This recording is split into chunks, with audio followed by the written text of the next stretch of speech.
रमजान के महीने में तुम रोजे से नहीं हो? मैं लेबर हूं, मजदूर हूं, काम करता हूं, ईंटें ढोता हूं, लेबर का काम करता हूं, रिक्शा चलाता हूं, मेहनत का काम है मेरा, इसलिए रोजा नहीं रख पाता। अल्लाह के बंदे, भूख और प्यास को बर्दाश्त करने का नाम ही तो रोजा है। अगर ये बर्दाश्त नहीं कर सकता है तो रोजा कैसा? इस्लाम की तारीख उठा के देखो, अक्सर जंगें, बल्कि जितनी भी जंगें हुई हैं इस्लाम की तारीख में, सब रोजे की, रमजान के महीने में अक्सर हुई हैं। क्यों? सहाबा रोजे की हालत में जिहाद किया करते थे, लड़ते थे, बगैर खाए और पिए तलवार चलाया करते थे। कभी कभी सुबह से शाम हो जाया करती थी काफिरों से लड़ते लड़ते, और कमज़ोर हो जाया करते थे, लेकिन उनके दिल में तमन्ना ये थी, इस हाल में अगर शहीद हो जाऊं तो अल्लाह के यहाँ मुझे और सवाब मिलेगा। मेरे प्यारे साथियों, तसब्बुर करो, जिहाद वैसे ही एक बहुत बड़ा काम, मेहनत, धूप, उसमें आराम नहीं होता है, दुश्मन से बचना भी पड़ता है और वार भी करना पड़ता है, दौड़ना भी पड़ता है और पहाड़ी और दरख्तों की ओट में छिपना भी पड़ता है। लेकिन इसके बावजूद वो रोजे की हालत में है और जिहाद कर रहे हैं। हम रोजा रखकर रिक्शा नहीं चला सकते, रोजा रखकर हम मजदूरी नहीं कर सकते। रोजा इसलिए नहीं रखते हैं क्योंकि खैनी नहीं छूटती है, रासिरी नहीं छूटती है, रजनीगंधा नहीं छूटता है, बीड़ी और सिगरेट नहीं छूटती। रोजा भी हर मजहब के अंदर, वतहुज्जल बैत, और हज करो, हज भी हर मजहब के अंदर है। यह अलग बात है कि उनके यहां तीर्थ स्थान अलग अलग हैं। यहूदियों का तीर्थ स्थान इजराइल में है, दुनिया भर के यहूदियों को इजराइल जाने का हुक्म है। ईसाइयों का भी तीर्थ स्थान है। हमारे हिंदू भाइयों के तीर्थ स्थान तो इतने हैं कि उनको खुद गिनती याद नहीं। कभी हरिद्वार, कभी बनारस, कभी इलाहाबाद, जहां गंगा जल मौजूद हो और गंगा बहती हो वहां तीर्थ स्थान। और इस्लाम के अंदर भी एक तीर्थ स्थान है, और वो क्या है कि आप इस्तिताअत हो, ताकत हो तो आप खाने काबा की ज़ियारत करें, हज करें। ये बुनियादी तौर पर इस्लाम की जो परिभाषा है, इस्लाम की जो तारीफ है मेरे भाइयों, वो हर मजहब के अंदर। इससे पता चलता है कि इस्लाम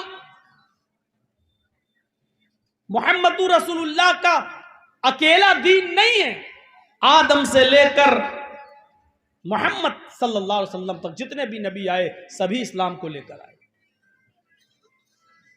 लेकिन नबी अकरम के बाद इस्लाम को मुकम्मल कर दिया। अल-यौमा अकमलतु लकुम दीनकुम व अतममतु अलैकुम निअमती व रज़ीतु लकुमुल इस्लाम दीना।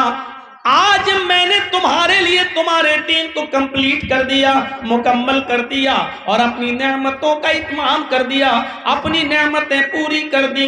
व रज़ीतु लकुमुल इस्लाम दीना, और आज मैं तुम्हारे इस दीन से, इस इस्लाम से मैं राजी और खुश हो गया।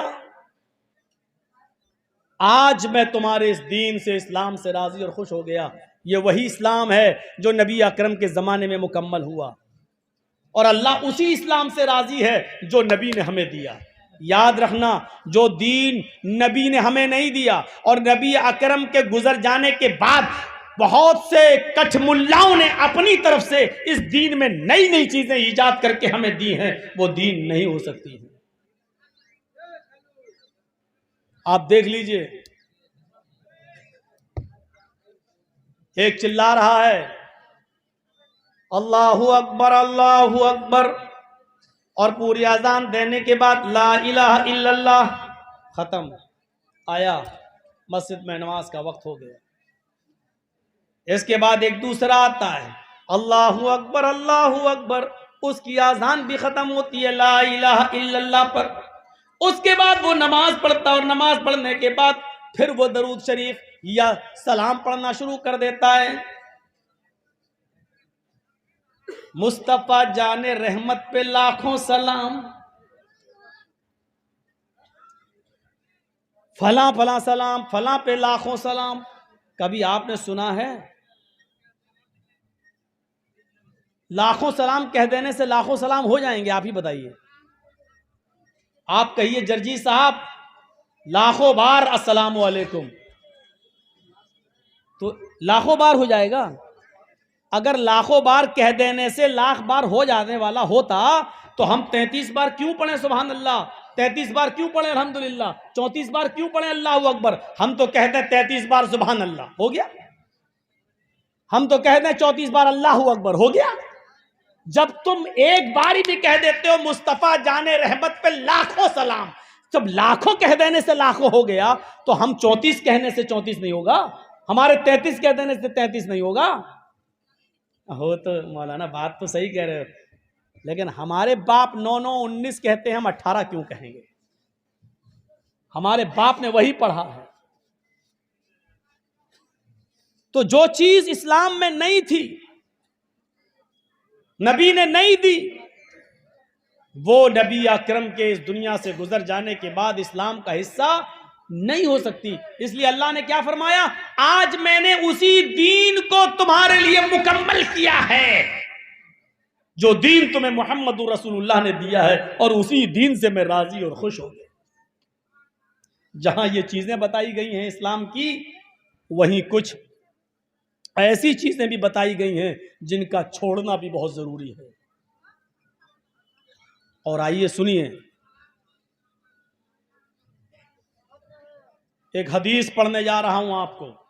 इस हदीस को इमाम अहमद ने अपनी मुस्नद अहमद के अंदर नकल किया है। हदीस के रावी हजरत मुआज इब्न जबल रजी अल्लाह ताला अन्हु हैं। इस हदीस के अंदर 10 बातें बताई गई हैं। शायद मैं अपनी तकरीर में उन 10 बातों को पूरा न कर सकूं, इसलिए पहले 5 पढ़ के सुना रहा हूं। इन 10 चीजों को देखिए और सुनिए। मुझे लगता है कि 12:30 1:30 1 घंटा पौन घंटे से ज़्यादा हो गया, मुझे पौन घंटे से तकरीबन। अब आपको सुकून पैदा कर लेना चाहिए था अपने जलसे में, लेकिन अभी तक सुकून है नहीं। उठना बैठना, वो देखो चप्पल उठा के चल दिए हजरत। ये बीच से जो उठना बैठना होता है, हमको इससे बड़ा डिस्टर्ब होता है। जिनको ज़्यादा उठने की आदत है वो पीछे बैठा करें। उनकी उम्र कितनी है देखो तो, 60 साल। ये रात के 1:30 बजे जाके क्या करेंगे? अब चाची भी इनके लायक न रही। ऐसे लोग इस रात में उठ के भागेंगे तो कैसे काम चलेगा, आप बताइए। जब पेशाब ज्यादा लगता है, किनारे बैठना चाहिए, फिर बीच में नहीं आना चाहिए, क्योंकि बूढ़े आदमी है, हर चीज लगेगी। कल के जलसे में छोटा सा बच्चा उठ गया, वहां कल नहीं शायद परसों के जलसे में, अब उसकी वो कमर ऐसे ऐसे करने लगा, उसकी कमर में दर्द। बताइए, इतने से बच्चे की कमर में दर्द, जबकि उसने कमर का कोई काम लिया ही नहीं अभी तक, और कमर में दर्द। अजीब हालतें हो रही, सामने बैठ के ये सब काम कर। इन 10 चीजों को सुनिए नौजवानों। आज 10 ना बता पाए तो 5 तो इंशाल्लाह मैं बता ही दूंगा, और 5 गिना दूंगा रस्मी तौर पर, ताकि याद रहे कि 10 हैं क्या। वअन मुआज़ इब्न जबल रज़ियल्लाहु तआला अन्हु क़ाल औसानी रसूलुल्लाह सल्लल्लाहु अलैहि वसल्लम बिअश्रि कलिमात ला तुशरिक बिल्लाहि शैअन इन क़ुतिलता हुर्रिता वला तउक़न्न वालिदैक व इन अमराकन तख़रुज मिन अहलिक व मालिक वला ततरुकन्न सलातन मक्तूबतन मुतअम्मिदन फ़इन्न मन तरक सलातन मक्तूबतन मुतअम्मिदन फ़क़द बरिअत मिन्हु ज़िम्मतुल्लाह वला तशरबन्न खमरन फ़इन्नहु रअसु कुल्लि फ़ाहिशतिन इय्याक बिल मासिया फ़इन्न बिल मासियति हल्ल सख़तुल्लाहि अज़्ज़ व जल्ल फिलहाल 5 चीजें, यह भी इस्लाम का एक हिस्सा है। आप इबादत कर रहे हैं, हज कर रहे हैं, ज़कात दे रहे हैं, कलमा पढ़ रहे हैं, लेकिन इन चीजों से अगर आप रुक नहीं रहे हैं तो आप इस्लाम के अंदर दाखिल नहीं हैं। मुआज़ इब्न जबल कहते हैं कि अल्लाह के रसूल सल्लल्लाहु अलैहि वसल्लम ने मुझे 10 बातें बताई,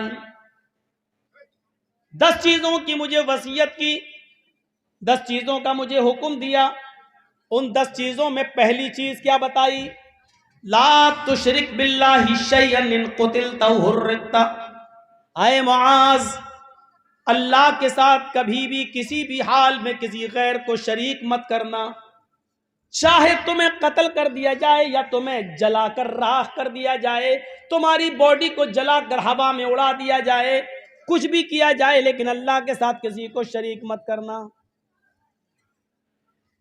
शिर्क सबसे बड़ा गुनाह है। इन्नल्लाह ला यग़फ़िरु अन युशरक बिही व यग़फ़िरु मा दून ज़ालिका लिमन यशा। अल्लाह शिर्क को कभी माफ नहीं करेगा और उसके अलावा जिसको चाहेगा बख्श देगा। उस अपनी कुदरत से जिसको चाहेगा माफ कर देगा, लेकिन शिर्क को कभी माफ नहीं करेगा।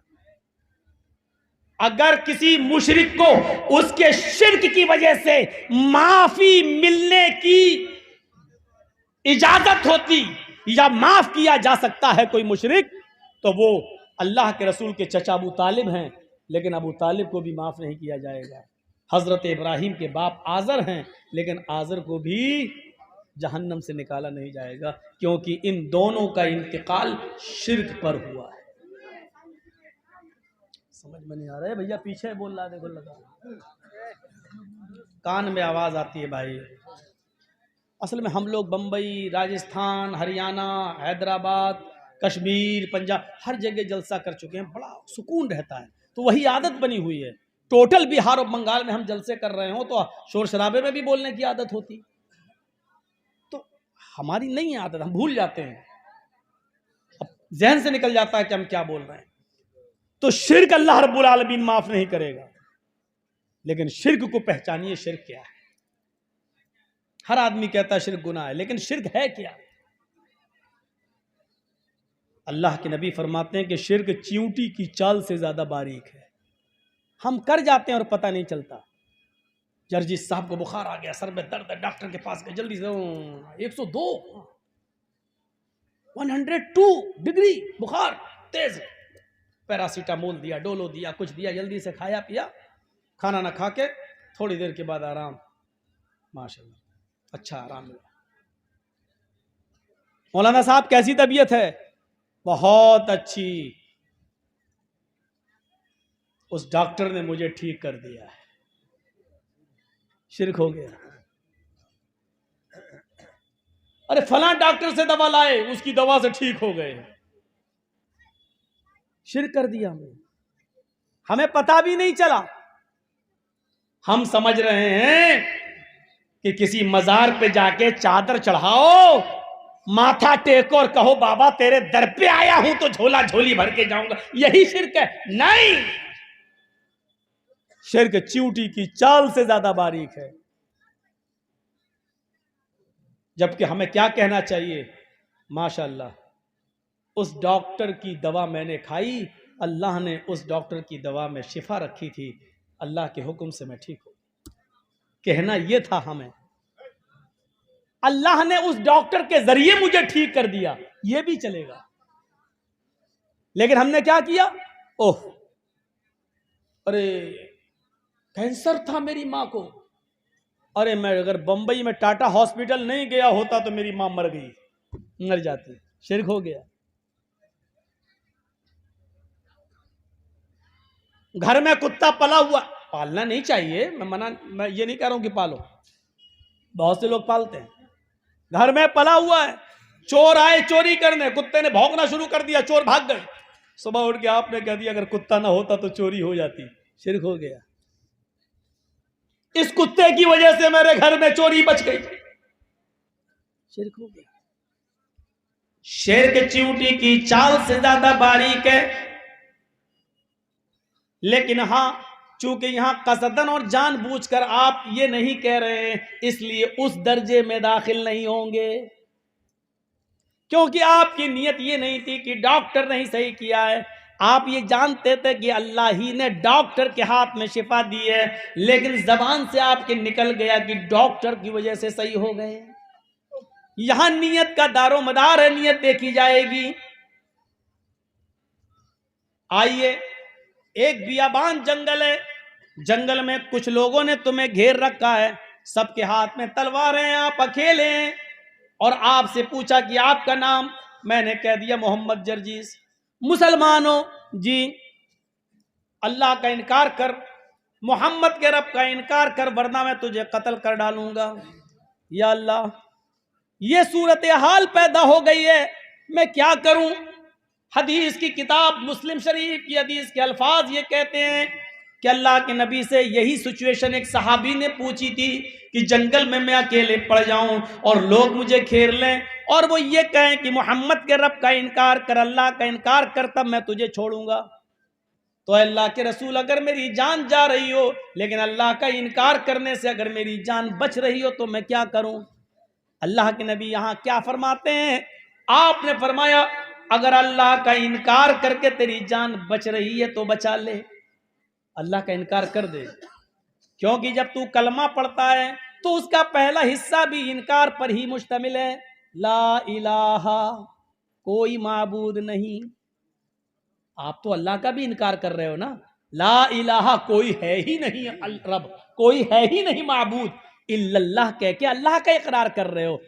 पहले तो आप इनकार ही कर रहे हो ना, पहले इनकार, ला इलाहा इल्लल्लाह, ला इलाहा, कोई है ही नहीं, अल्लाह का भी इनकार, बाद में कह रहे हो इल्लल्लाह। तो अगर अल्लाह का इनकार करने से तेरी जान बच रही है तो बचा ले, जब वो तुझे छोड़ दे, घर पे आ जाए, तो फिर इल्लल्लाह कह देना, यानी अल्लाह के अलावा कोई फर्क नहीं पड़ेगा, तुम्हारी जान बच जाए तो ऐसा कर सकते हो। अल्लाह का इनकार करके तेरी जान बच रही है तो बचा लो। उसने मसला बदल दिया, उस सहाबी ने मसला पूछा, अल्लाह के रसूल, अगर वो ये कहे कि मेरे मालिक को सजदा करो, भाई उन 5-6 लोगों में उसका कोई सरदार भी हो और वो ये कहे कि नहीं, 5-6 आदमी मुझे घेर लें, सबके हाथ में तलवार है, वो ये कहें कि मेरे मालिक को सजदा करो, तब मैं तुम्हें छोड़ूंगा, इसके सामने सर झुकाओ तब मैं छोड़ूंगा, और सजदा करने से ही मेरी जान बच सकती है, वरना नहीं। तो क्या मैं सजदा कर दूं? तो अल्लाह के नबी ने यहां क्या जवाब दिया वो सुनिए। अल्लाह के नबी फरमाते नहीं, इन कुतिलता औ हुर्रिता, अगर तुझे टुकड़े टुकड़े भी कर दिया जाए तो करवा लेना, जलाकर राख कर दिया जाए तो करवा लेना, लेकिन अल्लाह के अलावा किसी और को सजदा ना करना। शिर्क समझ गए आप? अल्लाह को यह मंजूर है कि बंदा मेरा इनकार कर दे, लेकिन अल्लाह को यह गवारा नहीं है कि मेरा हक मार कर वो किसी और को दे दे, सजदा मेरे लिए है, ये किसी और को कर दे, ये अल्लाह को गवारा नहीं है। आए दरे गैर पर सर झुकाने वालों, जंगल के अंदर अपनी जान बचाने के लिए भी किसी गैर के सामने सजदा करना जायज नहीं है। अल्लाह का इनकार करके जान बच रही है तो बचा लो, लेकिन अगर किसी को सजदा करके तुम्हारी जान बच रही है तो नहीं बचा सकते हो। मर जाना गवारा कर लो, लेकिन गैर को सजदा ना करो। मुस्नद अहमद ही की एक हदीस है ना कि 2 लोग एक बुत के पास से गुजरे, मर्रा रजुलानी आला सनम, एक बुत के पास से गुजरे, एक मूर्ति के पास से गुजरे। मूर्ति पर एक आदमी बैठा हुआ था, जैसे आज मंदिरों में बैठे होते हैं, मज़ारों पे बैठे होते हैं, उस पत्थर की मूर्ति पर एक आदमी बैठा हुआ था। उन दोनों से कहने लगा, कर्रिब शैअन, कुछ चढ़ाओ इस मूर्ति पर, कुछ चढ़ाओ। सुनिए, बहुत गौर से सुनना, इस मूर्ति पर कुछ चढ़ाओ। इन दोनों ने कहा कि हमारे पास तो चढ़ाने के लिए कुछ नहीं है, मैं क्या चढ़ाऊं। उसने क्या कहा, कर्रिब वलो जुबाबन, एक मक्खी ही मार के चढ़ाओ, लेकिन चढ़ाओ, अगर नहीं चढ़ाओगे तो जाने नहीं देंगे। ये हमारे बुजुर्ग की मूर्ति और तुम कुछ नहीं चढ़ाओगे? ये हमारे भगवान की देवी देवता की मूर्ति और तुम कुछ नहीं चढ़ाओगे? चढ़ाओ। कहा कुछ नहीं है, कहा मक्खी ही मार के चढ़ाओ। एक आदमी ने मक्खी मारी, उनमें से एक ने और चढ़ा दिया। उन दोनों में से एक ने एक मक्खी मारी और उस बुत पे चढ़ा दिया। फखल्लौ सबीला, उन लोगों ने इसका रास्ता छोड़ दिया। जाओ, तुमने मक्खी मार के चढ़ा दी, तुम जाओ, तुम्हारी जान हमने बख्श दी। दूसरे से कहा तुम भी चढ़ाओ। उसने कहा नहीं, मैं गैरुल्लाह पर कोई चीज नहीं चढ़ा सकता। हदीस के अल्फाज हैं फक़तलूहु, उस मूर्ति पर बैठे हुए लोगों ने मिलकर इसको मार डाला। किस जुर्म में? इसने एक मक्खी भी मार के नहीं चढ़ाई, इसको मार डाला। फदखलल जन्नह, अल्लाह ने इसको जन्नत में दाखिल कर दिया। एक मक्खी जिसने मार के चढ़ाई वो कहां गया? जहन्नम में। हम क्या क्या चढ़ा देते हैं। चलो भैया जल्दी कर लो, मदरसे का मामला है। जो लोग, आप लोग अगर ये काम पहले कर दें तो हम लोगों को क्यों टेंशन लें?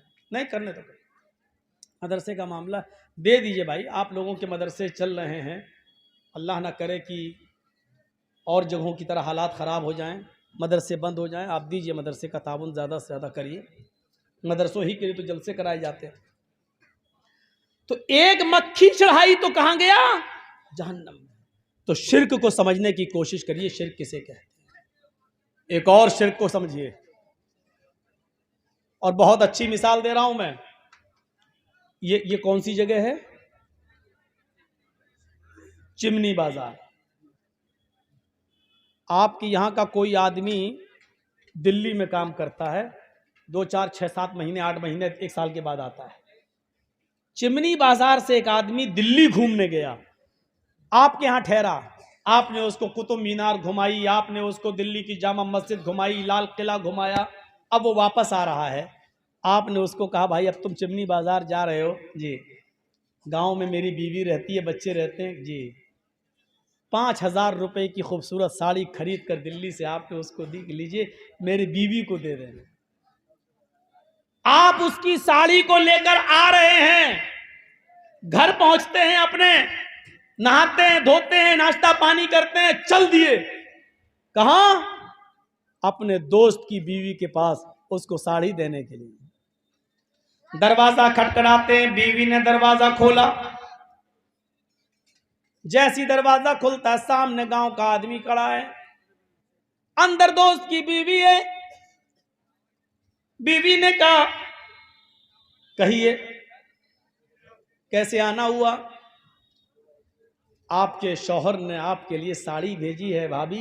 मैं दिल्ली गया था घूमने के लिए, आपके शौहर के पास रुका था, जब वापस आने लगा तो आपके हस्बैंड ने, आपके शौहर ने ये खूबसूरत साड़ी भेजी आपके लिए। ईमानदारी के साथ बताइएगा, दिल से बताइएगा, जर्जीस का चेहरा देखकर नहीं। बीवी को किसकी तारीफ करना चाहिए? ईमानदारी का जवाब यही है, जिसने साड़ी भेजी उसकी, यानी शौहर की तारीफ।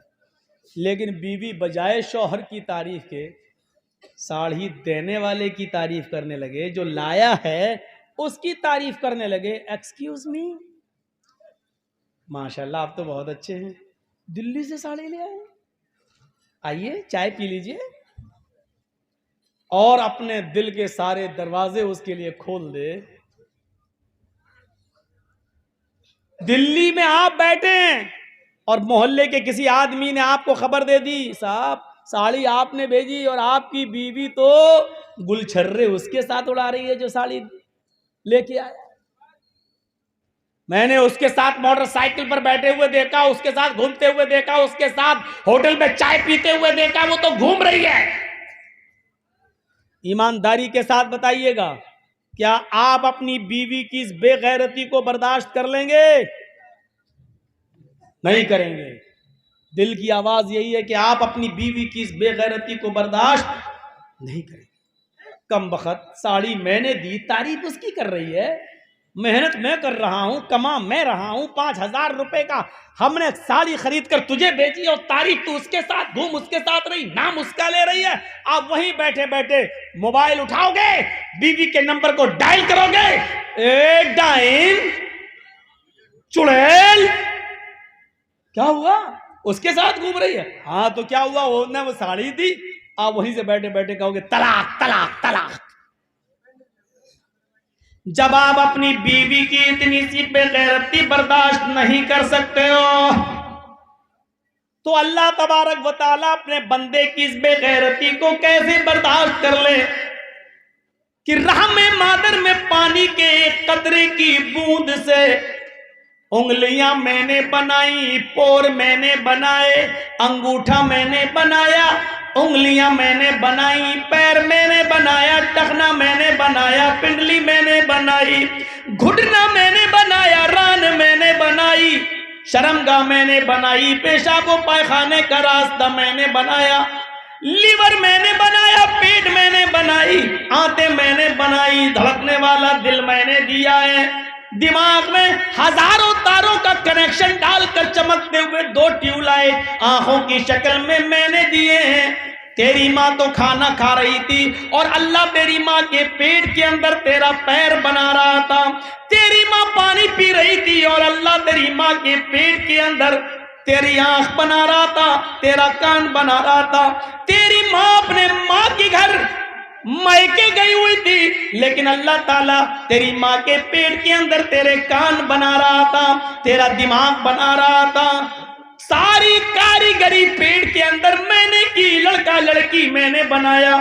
हाँ हाँ, तेरे दुनिया में आने से पहले हवा मैंने पहले पैदा कर दी, तेरे दुनिया में आने से पहले मैंने पानी पहले से मौजूद कर दिया, तेरे दुनिया में आने से पहले तेरी माँ की पिस्तान में हमने दूध पहले से भर दिया, सब कुछ मैंने किया।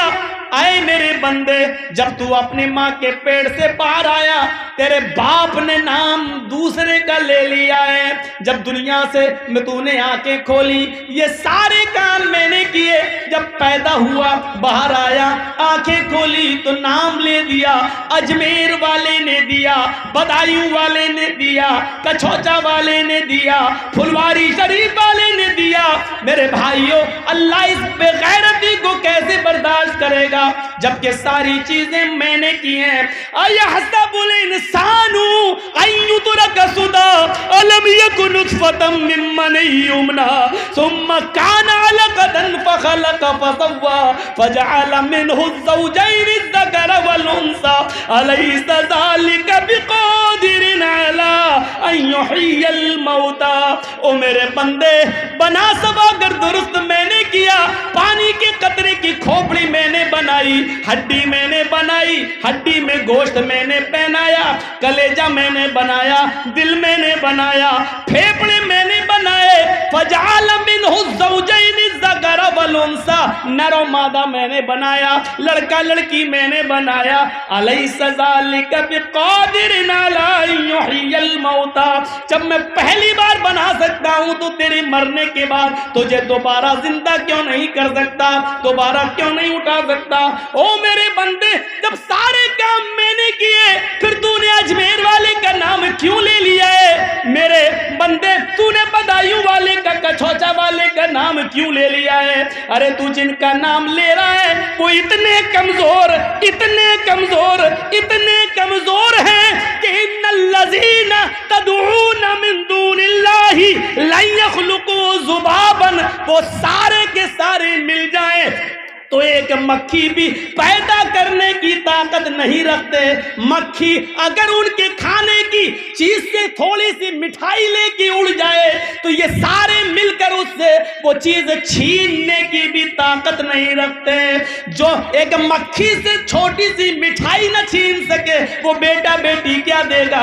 ओ मेरे बंदे, जब तू अपनी बीवी की इतनी सी बेगैरती बर्दाश्त नहीं कर सकता है, उसको छोड़ देता है, तो मैं भी तुझे छोड़ दूंगा, जन्नत से दूर कर दूंगा, जहन्नम के अंदर डाल दूंगा।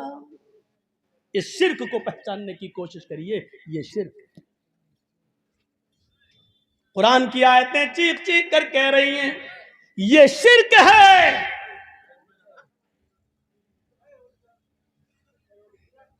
हमको पहचानने की जरूरत है। ला तुशरिक बिल्लाही, तुम शिर्क मत करना। इन कुतिलता, चाहे तुम्हें कत्ल कर दिया जाए, औ हुर्रिकता, या तुम्हें जला कर राख कर दिया जाए, जल जाना गवारा कर लेना। और जाहिर बात है, अच्छा आप देख लीजिए ये क्या चीज है। एक आदमी लिंचिंग का शिकार होता है, कई लोग उसको मिलकर मारते हैं, वो अकेला होता है, उससे जबरदस्ती नारे दूसरे लगवाए जाते हैं, वो अपने सामने मौत को देख रहा है, हाथ बंधे हैं, रोता जरूर है, लेकिन ऐसे मौके पर भी जितने मुस्लिम लोगों की लिंचिंग हुई, मारे गए हैं, आपने देखा होगा किसी ने मौत के डर से, आपने ये जरूर देखा होगा कि किसी ने शिर्क नहीं किया होगा, यानी अल्लाह का इनकार नहीं किया होगा, या नबी को गाली नहीं दी होगी। ये हो सकता है कि जबरदस्ती मार पड़ रही हो, जय श्री राम बोल रहा हो, जय श्री राम, वंदे मातरम, भारत माता की जय, ये सब बोल सकता है, बोल रहा है, लेकिन कभी आपने ये नहीं देखा होगा कि किसी ने अल्लाह को गाली दी हो या उसने मोहम्मद रसूलुल्लाह को गाली दी। कहा इन कुतिलता हुर्रिकता, अगर शिर्क कराने पर मजबूर किया जाए तो कत्ल हो जाना, लेकिन शिर्क मत करना। और एक बात बता दूं आपको, इसका ताल्लुक ईमान की ताकत से है। आपके गांव में इसी जगह पर अभी एक पुलिस वाला आ जाए, निहत्था हो, उसके पास कोई न बंदूक हो, न लाठी हो, न डंडा, कुछ ना हो, और अचानक आपके पास आ जाए, और आप जानते हैं कि हमारे थाने का चौकीदार है, पुलिस वाला है, और आकर आपको भड़काने लगे, धड़काने लगे, धमकाने लगे कि ऐसा हो रहा है इस गांव में, शराब पिलाई जा रही है, जुआ खेला जा रहा है, अकेला पुलिस वाला पूरे गांव को धमकाता है, डराता है, जबकि उसके पास न पिस्टल है, न बंदूक है, न राइफल है, न डंडा है, और पूरा का पूरा गांव उस एक पुलिस वाले के सामने भीगी बिल्ली बना है। क्यों? उसकी सुन रहा है, क्यों? उसके सामने सब खामोश हैं, वजह क्या है? क्यों? उसकी सिर्फ वजह यह है क्योंकि आप जानते हैं कि पुलिस वाला अकेला नहीं है, तन्हा है जरूर, लेकिन वो सरकारी ड्यूटी पर है और गवर्नमेंट उसके साथ है। इस कौन एक बच्ची है अंगूरी खातून, घर है उसका फसिया, बाप का नाम खालिक, गुम है ना, स्टेज पे है, जिसकी हो वो देख ले जाए, और नहीं तो हम ले जाएंगे। इधर आओ। जब बच्चे खोते हैं तो हमको हंसी भी आती है और दुख भी होता है, दोनों काम। किसकी है भाई? तेरी अम्मा आई है?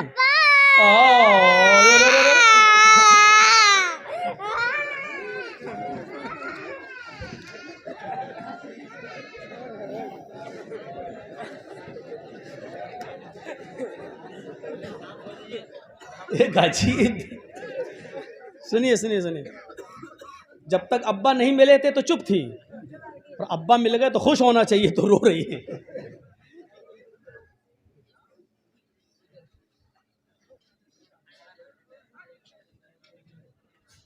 वैसे हिम्मत को सलाम देना चाहिए, ना बाप को फिक्र है ना माँ को फिक्र है। बाप बेचारे जर्जिस को सुन रहे हैं, अम्मी बेचारी जलेबी खरीद रही होंगी मार्केट में। तकरीर थोड़ी उर्दू समझ में नहीं आ रही होगी, बंगला समझने वाले लोग उर्दू क्या समझे, जा रही होंगी चूड़ी उड़ी खरीद रही होंगी। अरे बच्चा माँ या बाप में किसी एक के साथ तो होना चाहिए ना, तो बाप को भी परवाह नहीं, माँ को भी परवाह नहीं। चलिए मिल गई है, वो तो हमें मालूम था कि किसी जलसे में खोई थोड़ी, आज तक खोई नहीं है, खोई है लेकिन मिल सब गए।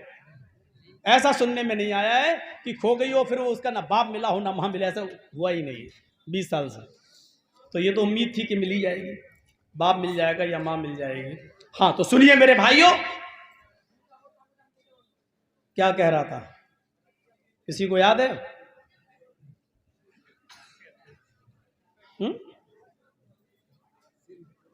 शिर्क तो हमें भी मालूम है, बोल क्या रहा था? या अल्लाह, किसी को याद नहीं। एक अकेला पुलिस वाला पूरे गांव पर क्यों हावी हो जाता है? चिल्ला रहा, सब उसके सामने भीगी बिल्ली बने। क्यों?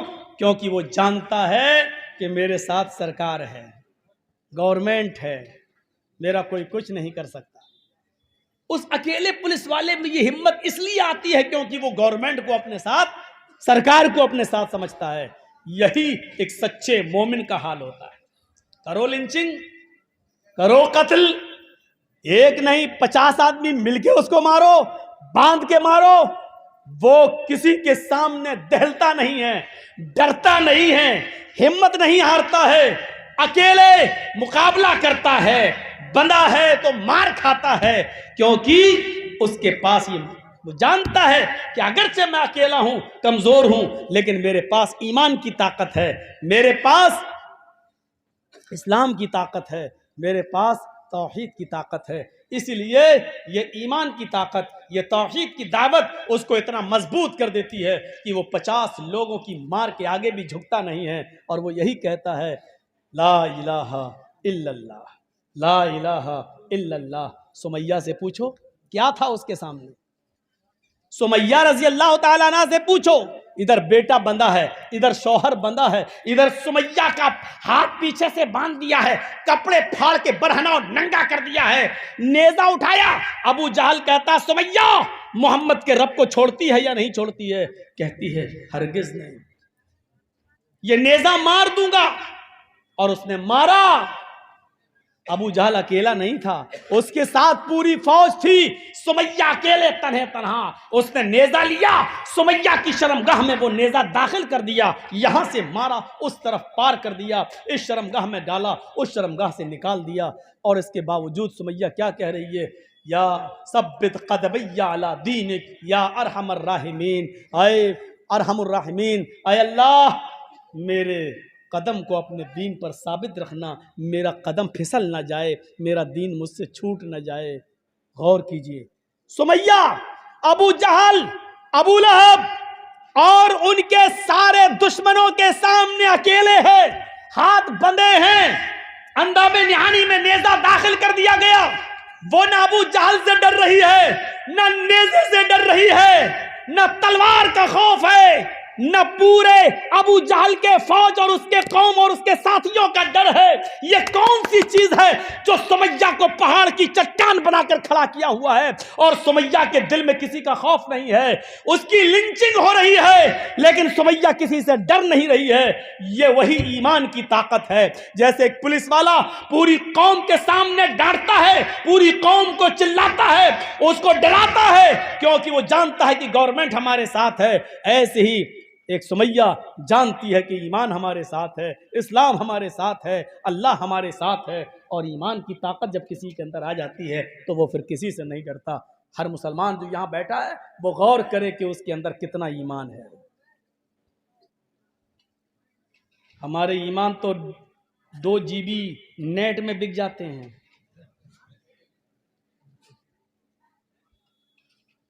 क्यों नहीं सो रहे भाई? रात के 12 बज गए, सो जाओ। अरे मौलाना साहब ये 600 रुपए का नेट पैक डलवाया है, ये खत्म तो कर लूं, 12 बजे तक चलेगा मेरा।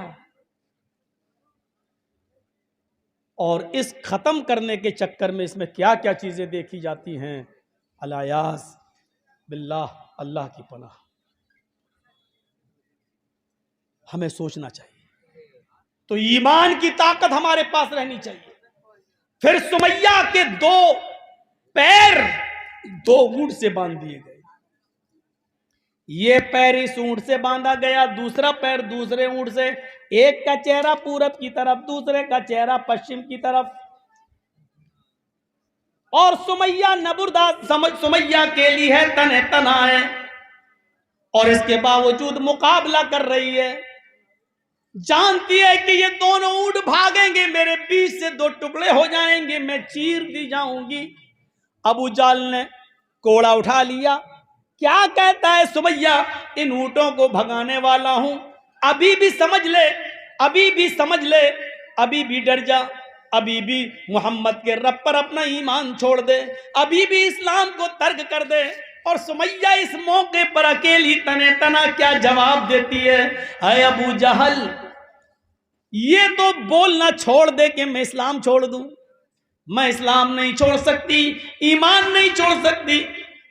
अय अबू जहल, इन ऊंटों को भगाने में तू जितनी देर लगा रहा है, अल्लाह की कसम मुझे अल्लाह की जन्नत में जाने में उतनी देर लग रही है। ये कौन से जुमले थे? और सुमैया को सबके सामने जुमला कहने पर किसने मजबूर किया था? वो था ईमान। इसलिए हर आदमी अपना ईमान अपने अंदर टटोले कि वो कितने % है। शादी के मौके पर एक मोटरसाइकिल की डिमांड करके अपने ईमान का जनाजा निकालने वाले ये बेचारे ये उम्मीद रखेंगे कि अल्लाह की ताकत, ईमान की ताकत हमारे पास है। एक मोटरसाइकिल में तुम्हारा गुजारा चल जाता है, लेकिन एक मोटरसाइकिल देने में लड़की का बाप बेचारा कितने का कर्जदार हो जाता है, और उसको अपना कर्जा चुकाने में कितना टाइम लगता है। ये दर्द जब आपके अंदर पैदा हो जाए तो इस्लाम है आपके अंदर। ये दर्द अगर आपके अंदर नहीं है तो इस्लाम नहीं है आपके अंदर। कहते रहो अपने आप को मुसलमान। इस भारत में कितने लोग हैं जो अपने आप को राम भक्त कहते हैं, जबकि राम के नाम को बेचने वाले और राम की इज्जत और असमत को लुटाने वाले वही लोग हैं।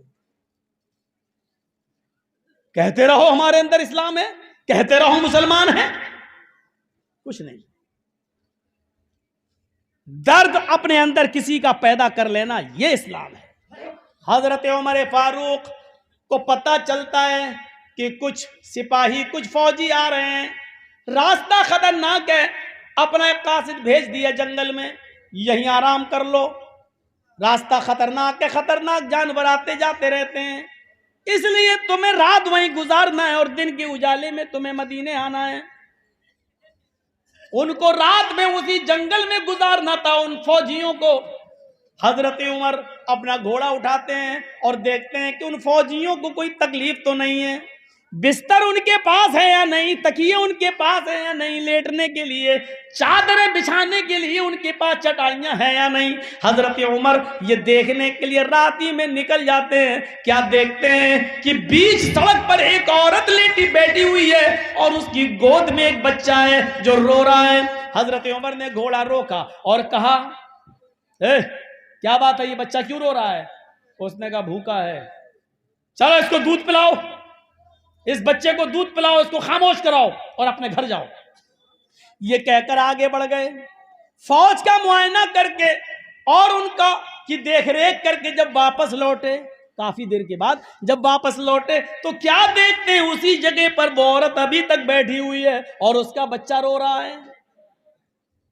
हजरत उमर घोड़े से उतरे, उस औरत के पास गए और कहा, बड़ी निर्दयी माँ हो, बड़ी बेरहम माँ हो, अभी तक बच्चे को रुला रही हो, तुम्हारी पिस्तानों में क्या दूध नहीं है जो इस बच्चे को पिलाकर खामोश कर सको और अपने घर जा सको? उसने कहा, मैं इस बच्चे को दूध पिलाना नहीं चाहती, मेरी पिस्तान में दूध है लेकिन मैं पिलाना नहीं चाहती, मैं इस बच्चे का दूध छुड़ा रही हूं। का क्यों? उस औरत को मालूम नहीं कि ये उमर है। उस औरत ने कहा, इसलिए मैं इसका दूध छुड़ा रही हूं कि उमर ने, अमीरुल मोमिनीन ने यह ऐलान कर दिया है, जब तक बच्चा अपनी मां का दूध पिएगा उसको बैतुल माल से वजीफा नहीं मिलेगा। फंड नहीं मिलेगा। जब बच्चा अपनी माँ का दूध छोड़ देगा तो उस बच्चे का राशन मिलना शुरू हो जाएगा। मैं इस बच्चे का दूध छुड़ा रही हूं ताकि इस बच्चे का भी राशन मुझे मिलने लगे। जो राशन मिलता है वो मेरे घर में काफी नहीं होता। हजरत उमर फारूक की आंखों में आंसू आ गए, नजरें आसमान पे डाली। का उमर तू कितना बड़ा जालिम है, तूने ये कानून क्यों बनाया है कि जब तक बच्चा अपनी मां का दूध न छोड़ दे तब तक उसको वजीफा नहीं मिलेगा। इस कानून के बाद फिर कोई औरत अपने बच्चे को दूध ही नहीं पिलाएगी। जब मां का दूध ही नहीं मिलेगा तो बच्चे में मां की मोहब्बत कैसे पैदा होगी। आपने उसी दिन ये कानून खत्म कर दिया। रहम दिल हो तो कानून वापस लेने में कोई आर महसूस नहीं करता है। मेरा इशारा समझ रहे होंगे अच्छी तरीके से। अब हम खुलकर नहीं बोलेंगे, मुझे इन यूट्यूबर चैनल वालों ने मजबूर कर दिया है। अल्लाह की कसम, जितना इन चैनल वालों ने मुझे रुलाया है, मुझे उतना किसी गवर्नमेंट ने भी आज तक नहीं रुलाया है। परसों तक की तकरीर को काट काट कर इस तरीके से डाला है कि इंडिया टीवी मुझे परसों से नंगा कर रहा है, दिखा दिखा कर ये की तकरीर नंगा कर रहा है। मैं बहुत जल्दी ये कानून बनाने वाला हूं। जिसको भी अगर मुझसे तारीख लेना है, टाइम लेना है, तो इन चैनल वालों पर रोक लगाना होगी। मैं किसी एक को भी अपने तकरीर में घुसने नहीं दूंगा। अगर ये शर्त मंजूर है तो आप हमें बुलाइए आगे। हमें भी अपने आप को सेफ रखना है, हमें भी अपने आप को बचाना है। मेरे भाई, जो जितना इन चैनल वालों ने मुझे रुलाया है, अल्लाह की कसम मुझे मेरे दुश्मनों ने उतना नहीं रुलाया। कह के वो चीख चीख के मैं थक गया कि योगी और मोदी के साथ मेरी पिक्चर मत बनाओ, लेकिन बना रहे हैं। मैं कह के थक गया, मेरी तस्वीर के साथ किसी लड़की की तस्वीर मत जोड़ो, थक गया कह के। लेकिन इनके चैनलों ने एडिट कर करके वही दी। इनको पैसा चाहिए, पैसा। इनको किसी की इज्जत प्यारी नहीं है। परसों से मुझे इंडिया टीवी वाला नंगा कर रहा है और अभी तक आज भी उसने नंगा किया है। उसने यही बिहार और बंगाल का माहौल बनाकर यूपी में हिंदू मुस्लिम एक कर रहा है, हिंदू मुस्लिम का षड्यंत्र रच रहा है। वो चाहता है कि मौलवी जर्जिस के भड़काऊ बयान को यहां पर इस तरीके से पेश करें कि सारे हिंदू भाइयों को एक कर दें। लेकिन ये कमीने वही दे रहे हैं जिससे हम रोक रहे हैं, जिससे हम मना कर रहे हैं। ये वही चीज दे रहे हैं बार बार काट काट कर। ये सुन लीजिए, अब तक जो प्रोग्राम मैं दे चुका हूं वो तो मैं करूंगा ही, लेकिन अब नया प्रोग्राम जो भी लेगा इस शर्त के साथ ले कि कोई भी यूट्यूबर वाला हमारे जलसे में नहीं आएगा। उसके बाद ही हम तारीख फिक्स करेंगे। अगर ये शर्त मंजूर नहीं है तो आप किसी और को बुलाइए और अपना जलसा कीजिए। मेरे भाइयों, हमें भी अपने आप को बचाना है। हम भी किसी माँ के बेटे हैं। हमारा बाप भी हार्ट का मरीज है। वो जब ये सब बातें और खबरें सुनते हैं तो उनको भी हार्ट ब्लड प्रेशर बढ़ जाता है। मेरे भाइयों, मुझे सबको देखना है, मुझे उनको भी देखना है। इन यूट्यूबर वालों ने मुझे जितना रुलाया है, मैं अल्लाह की कसम खा के कहता हूं उतना किसी ने नहीं। इसके बावजूद भी अगर गैरत तुम्हारी नहीं जागती है तो मैं समझता हूं कि तुम्हारी तरबियत में कमी है। तुम्हारे बाप ने और तुम्हारी मां ने तुम्हें तरबियत नहीं दी है, मैं यही समझूंगा। तुम्हारे पास दर्द नहीं है मां का, तुम्हारे पास दर्द नहीं है किसी बाप का। तुम नहीं समझते हो, तुम्हें बस पैसा चाहिए, दौलत चाहिए, पैसा चाहिए, किसी भी तरीके से आए एडिट करके तुम दे। मैंने कहा ना तकरीर में कि मेरे पास कुछ लोग आए और मुझसे कहने लगे या तो मेरी पार्टी में आ जाओ या दूसरी में।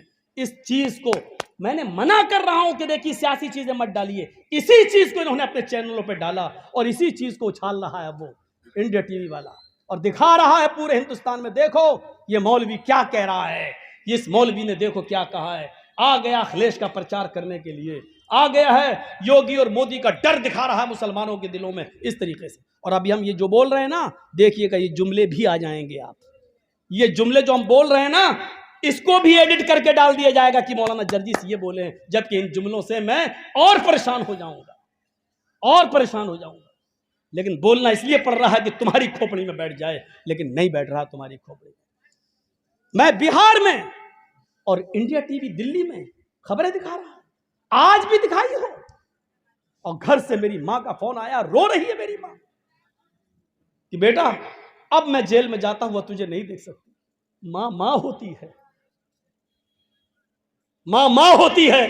ये मेरी माँ की आंखों में जो आंसू आए हैं यूट्यूबर वालों, ये तुम्हारी वजह से आए हैं। अगर मेरी माँ की आंख से एक भी आंसू गिरा तो मैं तुम्हें जिंदगी भर माफ नहीं करूंगा। मैं जानता हूं कितनी परेशानियों से मेरी माँ ने मुझे पढ़ाया है और इस मकाम तक मैं पहुंचा हूं। अल्लाह तबारक व तआला ने मेरी माँ के जरिए मुझे इस मकाम तक पहुंचाया है। तुम उस माँ को रुला रहे हो, लगता है तुम किसी माँ के बेटे नहीं हो। जिन चीजों से तुम्हें रोक रहा हूं तुम वही चीजें डाल रहे हो, वही चीजें डाल रहे हो। नफरत हो रही है मुझे तुमसे। इस वक्त मेरी खोपड़ी में इंसान हूं, ऐसा लग रहा है कि सबको उठा के यहीं से राशाई कर दूं, तोड़ दूं सारे मोबाइल। इस वक्त मुझे ऐसा लग रहा है, यह महसूस हो रहा है मुझे। अल्लाह तुम्हें हिदायत दे, अल्लाह तुम्हारी खोपड़ियों में अक्ल सलीम पैदा करे।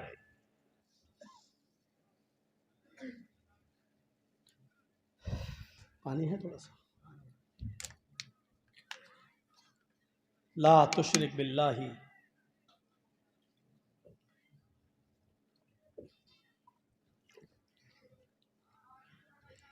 शैअन कुतिलता हुर्रिकता। अल्लाह के साथ किसी को शरीक मत करो, चाहे तुम्हें कत्ल कर दिया जाए या जला दिया जाए। पहली चीज हम तो सोच रहे थे 5 बता देंगे, लेकिन पहली में इतना वक्त लग गया।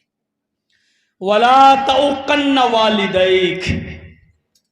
दूसरी चीज, और अपने माँ बाप की नाफरमानी कभी मत करना। लो, माँ बाप का दर्द हमें था, बोल भी रहा था और हदीस भी आ गई। वला तउकन्न वालिदैक व इन अमराकन तखरुज मिन अहलिका व मालिक। अपने माँ बाप की कभी नाफरमानी मत कर। ए भैया अब बैठ जाओ, अब किसी को जो उठे बगल वाला उसको जबरदस्ती बिठा दे। पेशाब लग रहा है तो यही कर लो, लेकिन अब जाने मत देना, बहुत हो गया ये नाटक। वला तउकन्न वालिदैक व इन अमराकन तखरुज मिन अहलिका व मालिक। अपने माँ बाप की कभी भी नाफरमानी मत करना, चाहे वो तुम्हें अपने घर से निकल जाने का हुक्म ही क्यों ना दे दें, और अपने बीवी बच्चों को छोड़ने का हुक्म ही क्यों ना दे दें। बीवी बच्चों को छोड़ने का हुक्म देना छोड़ दो, लेकिन माँ बाप की नाफरमानी मत करो। घर मकान से निकाल दे, भाग, मेरा घर नहीं, तुझे 1 इंच जमीन नहीं दूंगा, निकल भाग। घर बार छोड़ देना, लेकिन माँ बाप की नाफरमानी, यह है माँ बाप का दर्जा। कौन बेटा ये कबूल करेगा? लेकिन हक यह है माँ बाप का।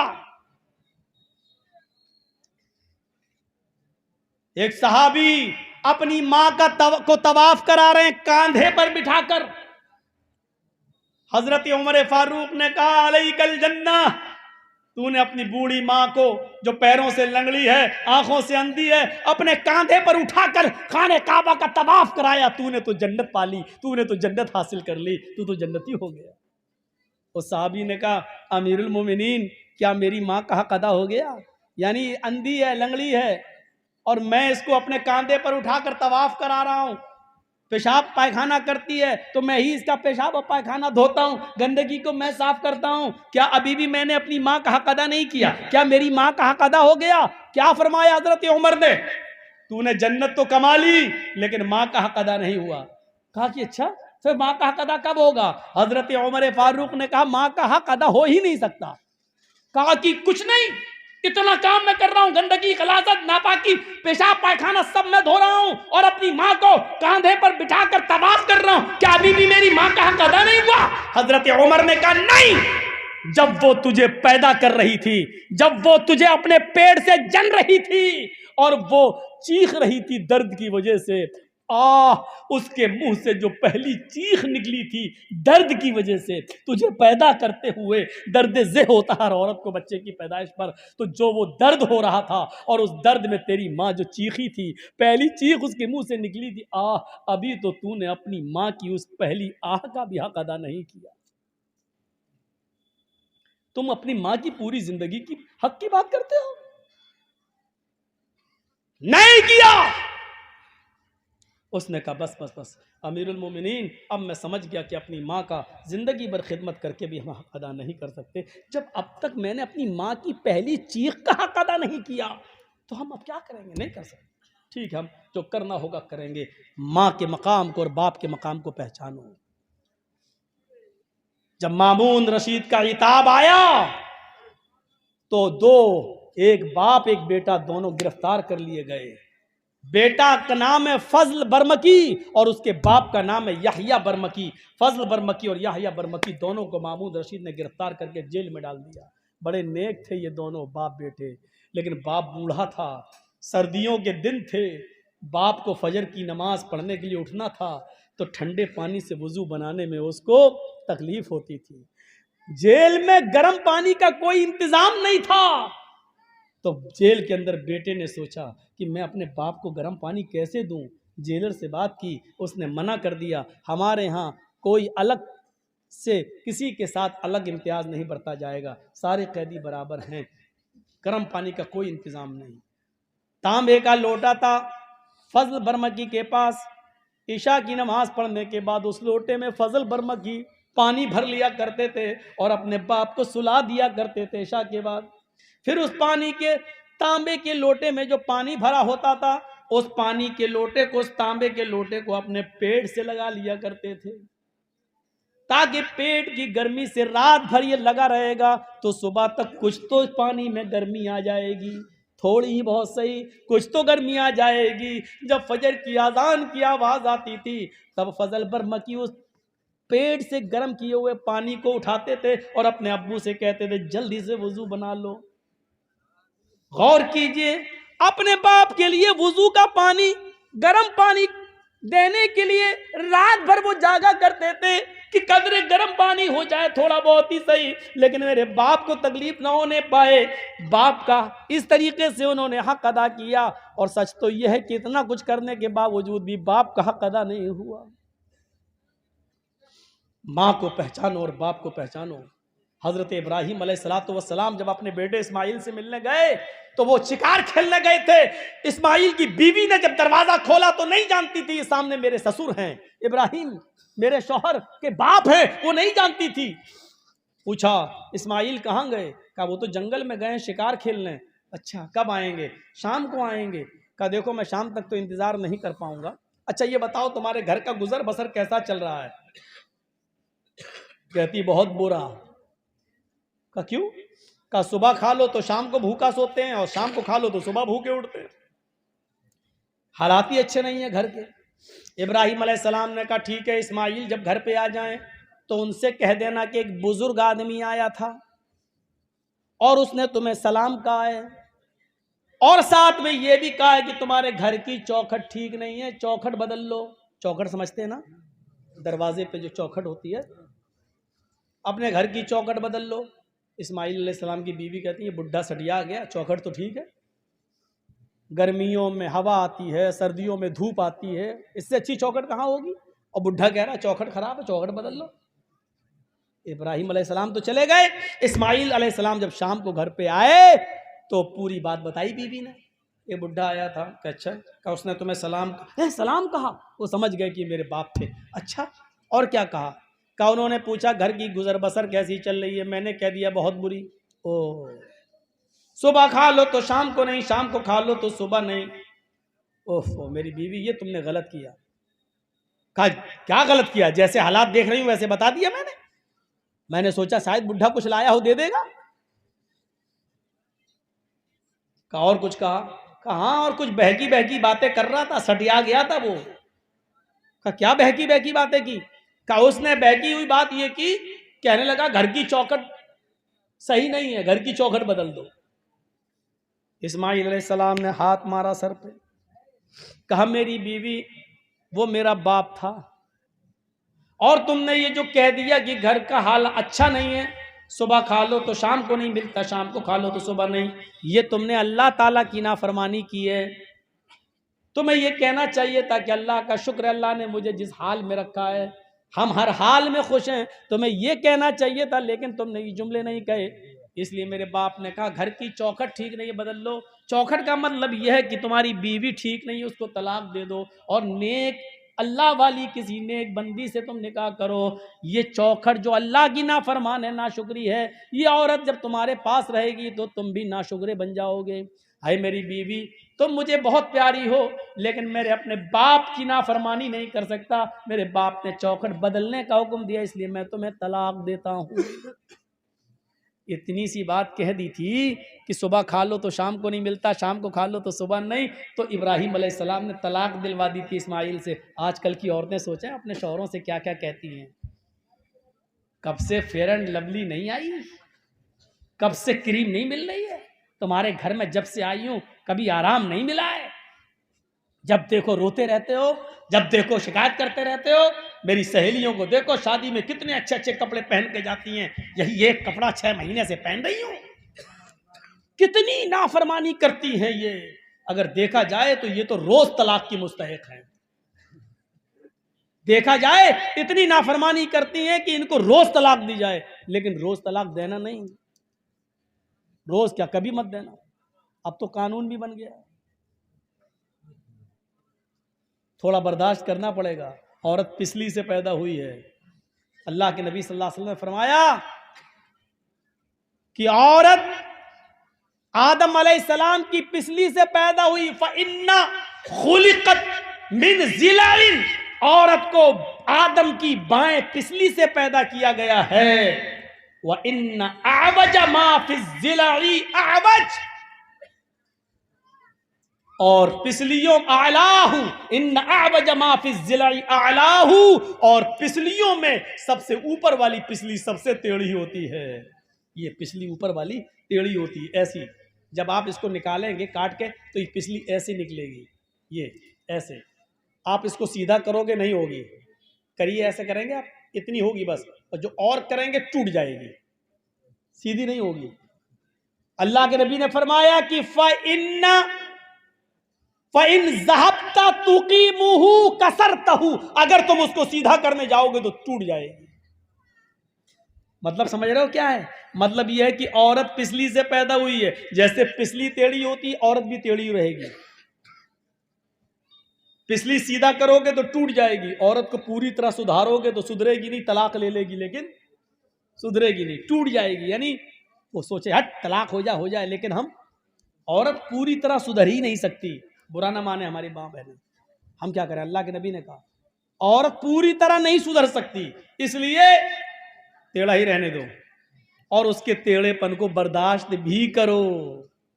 अल्लाह के रसूल ने आपसे कहा है, ये नहीं कहा जबरदस्ती सीधा करो, क्योंकि अगर जबरदस्ती सीधा होने वाली होती तो अल्लाह के नबी कह देते सीधा करो, लेकिन जबरदस्ती सीधा करोगे तो सीधी तो होगी नहीं, टूट जाएगी। तो जबरदस्ती सीधा करने से भी अगर टूट रही है, तलाक हो रही है और बच्चे आपके अलग अलग हो रहे हैं, तो ये सूरत मत आने दो, कुछ चीजें बर्दाश्त करो। और कुछ चीजें अच्छी भी होती हैं औरत के अंदर। आज कह रही हूं कि मर जाए मौलवी कमीना, हमें टेढ़ा बता रहा है। तेरी बीवी भी तो टेढ़ी होगी। हाँ है, तो क्या करें? आप क्या समझते हैं मैं आपको यहां डांटता हूं? घर में हमको भी सुनना पड़ता है। और कौन ऐसा आदमी है जिसको अपने घर में नहीं सुनना पड़ता है? बताइए तो जरा। ये पार्लियामेंट में जितने बैठे हैं नेता ना, यो करते हैं, वो करें, क्या करें, घर में सब सुनते हैं। सबको सुनना पड़ती है अपने। बल्कि इन नेताओं की, इनकी बीवियां जितनी निगरानी करती, किसी की नहीं करती। बार बार पूछते हैं कहां हो, उनको मालूम है ये नेता है ना, किसी और के साथ ना लगा हुआ हो, इसलिए बार बार पूछती कहां हो। नहीं साहब ये पान वाले की, अच्छा मेरी बात कराना जरा। बड़ा अजीब हाल है, शक है। अच्छा मैं फला की दुकान पे हूं, जरा जूता खरीद रहा हूं, अच्छा जरा जूते वाले से मेरी बात कराना। जूते वाला फ्री में मजे ले रहा है। बीवी तेरी नेता की, मैं बात करने का मुझे मिल रहा है। अजीब अजीब सूरत हाल पैदा हो गई, निगरानियां हो रही हैं, सबको सुनना पड़ती है। हजरत उमर फारूक के पास एक साहबी आए अपनी बीवी की शिकायत लेकर, दरवाजा खटखटाया, सोचा घर के अंदर है, वो बाहर बैठ गए, अभी निकलेंगे हजरत उमर, बैठ गए वो। थोड़ी देर के बाद क्या देखते हैं, घर में आवाजें आ रही हैं। उनने कान लगाया जो दरवाजे से, तो क्या देख रहे हैं, उमर फारूक की बीवी उमर पे बरस रही है। चले जाते हो, बैठे रहते हो खिलाफत में, उधर गए उधर गए।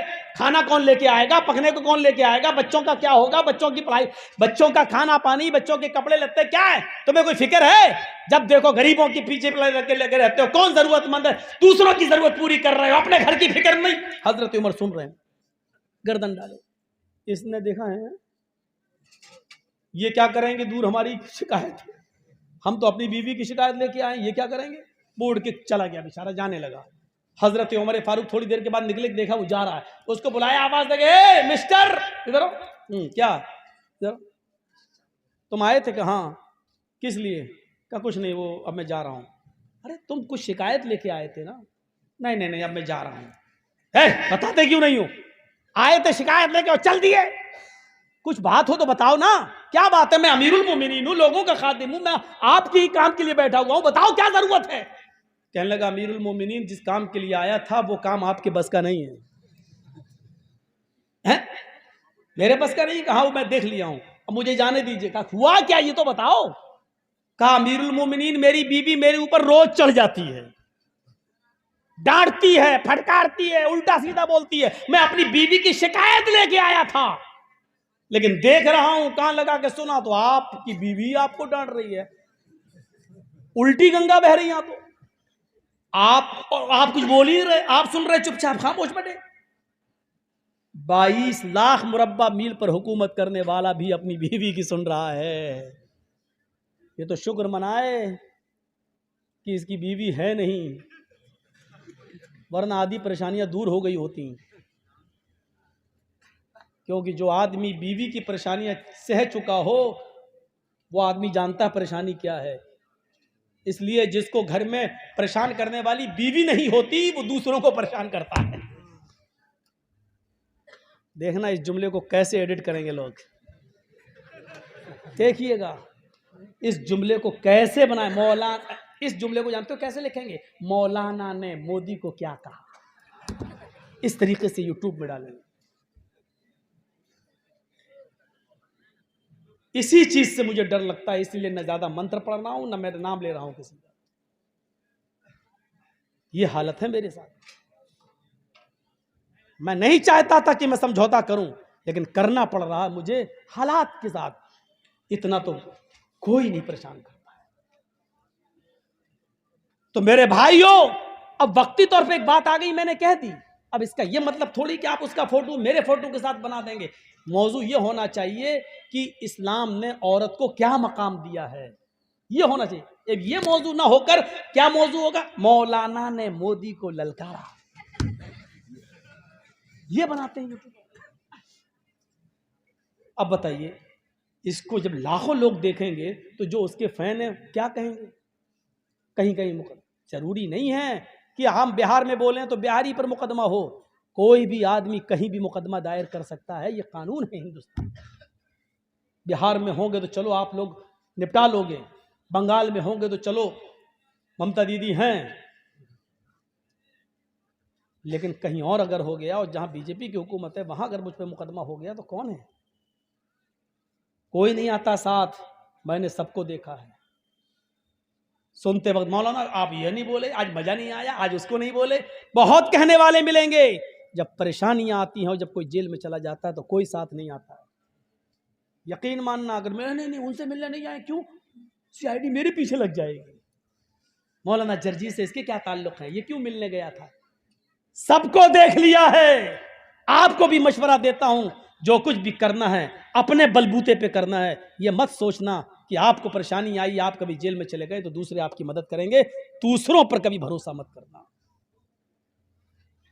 आपके अंदर अपनी कैपेसिटी हो, बर्दाश्त करने की अपनी क्षमता हो तो आप कदम उठाइएगा, नहीं तो दूसरों के भरोसे पर मत रहिए। तो हजरत उमर फारूक से कहा कि आप तो खुद ही परेशान हैं, मैं जा रहा हूं। हजरत उमर ने कहा, अच्छा सुनो, शादी हो गई? हाँ। बच्चे हैं? हाँ। बच्चे किसके हैं? उसने कहा मेरे। दूध किसने पिलाया? कहा मेरी बीवी ने। दूध पिलने का पैसा दिया? कहा नहीं। खाना कौन पकाता है? कहा बीवी।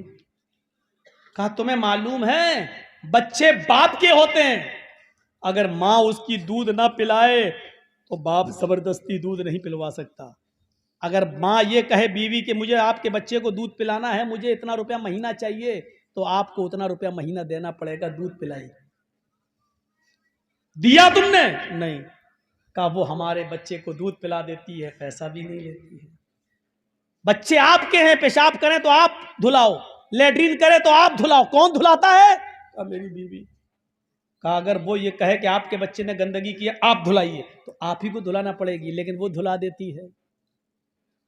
खाना कौन बनाता है? कहा बीवी। का जब निकाह हुआ था तो तुमसे खाना पकाने की शर्त नहीं थी, उसमें यह था कि इतने इतने रुपए मेहर के एवज तुम्हारे साथ निकाह किया जा रहा है, क्या तुमने कबूल किया? इतने इतने रुपए मेहर के एवज तुम्हारे निकाह में अलावा नान नफका, तुम्हारे निकाह में फला की बेटी के साथ तुम्हें निकाह हो रहा है और पढ़ा दिया गया, क्या तुमने कबूल किया? अलावा नान नफका, 5,000 रुपए मेहर, 10,000 रुपए मेहर अलावा नान नफका, 2 तोले सोना अलावा नान नफका, ये होता है 4,000 रुपया, 2,000 रुपया मेहर, सिक्का रायजुल वक्त अलावा नान नफका, ये लिखा जाता है रजिस्टर पर। अलावा नान नफका का मतलब जानते हो? अलावा यानी 5,000 रुपए ये तो नकद आपको देना पड़ेगा बीवी को जो मेहर है, अलावा नान नफका। अलावा नान नफके का मतलब रोटी और कपड़ा और खर्चा, कपड़ा खर्चा दवा ये सब आपकी जिम्मेदारी है, खाना आपकी जिम्मेदारी है। अगर आपकी बीवी खाना नहीं बनाती है तो आप जबरदस्ती नहीं बनवा सकते हो, चल खाना पका, नहीं। वो कह सकती है नहीं हम नहीं पकाएंगे, जाओ क्या कर लोगे। कहने लगा अमीरुल मोमिनीन खाना पकाना बीवी की जिम्मेदारी नहीं है? कहा नहीं। बच्चे अच्छे धुलाना बीवी, ठीक है हमको बता दिया यही ठीक है, कहीं मेरी बीवी को मत बता देना, हम जाके सुन लेंगे थोड़ी बहुत बातें, अगर ये बता दिया तो सर पे चढ़ जाएगी, कल से खाना भी हमें बनाना पड़ेगा, पेशाब पैखाना भी हमें धोना पड़ेगा। हजरत उमर ने कहा कि जब वो सब कुछ कर देती है तो थोड़ी सुन लिया करो, जाओ थोड़ी सुन लिया करो, इतना भी नहीं सुन सकते हो? कहा नहीं सुन लूंगा, थोड़ी नहीं, अब तो जितनी सुनाएगी उतनी सुन लिया करूंगा। ठीक है आपने मुझे बता दिया, मतलब खाना पकाने से तो बेहतर है, पेशाब पैखाना धोने से तो बेहतर है, सुन लूं, सुनने में क्या जा रहा। ऐसा ही होना चाहिए। अल्लाह के रसूल किस तरीके से अपनी बीवी के साथ रहे। नाराज हो गई अम्मा आयशा। एक बार अल्लाह के रसूल के पास खजूर आया तो अकेले नहीं खा रहे हैं, आयशा नाराज हैं, पहल खुद कर दी, आयशा लो खाओ। अब वो गुस्से में थी, नहीं खाऊंगी, भूख नहीं है, चेहरा फेर लिया। अल्लाह के रसूल उधर से आए इधर आ गए, आयशा चलो गुस्सा थूको, लो खाओ। यानी उन्होंने चेहरा इधर किया तो अल्लाह के रसूल उठ के इधर आ गए। हम लोग होते और नाराज होती हमारी बीवी तो क्या होता? सही बताना। जर्जी साहब ने कहा लो खाओ, अब वो गुस्से में कहते हाँ मैं नहीं खाना, तो हम थोड़ी उधर आएंगे, जैसे चेहरा अगर घुमाया मुंह पकड़ के खा रही कि नहीं खा रही, ना नखरे मत दिखा जाता, एक तो मना रहा हूं तुझे, चल खा ले। हमारा रहन सहन ये है। अल्लाह के रसूल वहां जाते हैं, आयशा मोहब्बत का अंदाज देखो, आयशा लो, कायनात का इमाम अपनी बीवी को मना रहा है और बीवी को मनाने से कोई छोटा नहीं हो जाता।